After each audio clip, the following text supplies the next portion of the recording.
નમસ્કાર ખેડૂત મિત્ર, હું આપનો કરણ મોરી. હાલ આપણે પહોંચી ગયા છીએ મહુવા તાલુકાના ખૂબ જ પ્રગતિશીલ ગામ એટલે કે ટીટોડિયા ગામની અંદર. ટીટોડિયા ગામના ખૂબ જ પ્રગતિશીલ ખેડૂત બાલાભાઈ આપણી જોડે છે.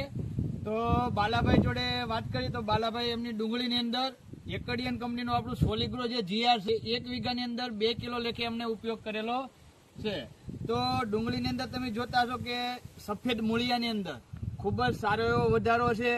ડુંગળીના કલરની અંદર, ડુંગળીના લોદરની અંદર ખૂબ સારી એવી ગ્રીનરી. તો જે આ સોલિગ્રો ખાતર છે જે નાખવાથી ડુંગળીની અંદર ફાયદા હું તમને કહું તો સૌથી પહેલાં તંતુમૂળ અને વ્હાઇટ રૂટ આ બંનેની અંદર ખૂબ જ સારો એવો વધારો થાય છે. ખૂબ મોટા એવા મૂળિયા બને છે. મૂળિયા એકદમ સફેદ હોય છે અને મૂળિયાની સંખ્યાની અંદર પણ ખૂબ સારો એવો વધારો થતો હોય છે.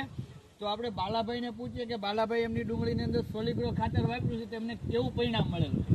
ખૂબ સરસ, જોરદાર પરિણામ.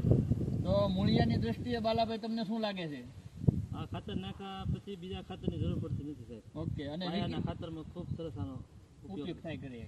જો ખેડૂત મિત્રો વીઘે 2 કિલો લીધે બાલાભાઈ એમને ડુંગળીમાં ખાતર વાપર્યું હતું તો બીજા અન્ય ખાતરની જરૂરિયાત પણ ખૂબ ઓછી થઈ જાય છે અને સોલિગ્રો જે છે એનાથી ડુંગળીની અંદર ખૂબ સારું એવું પરિણામ. હજી સુધી એનો પાવર જળવાયેલો છે. ધન્યવાદ.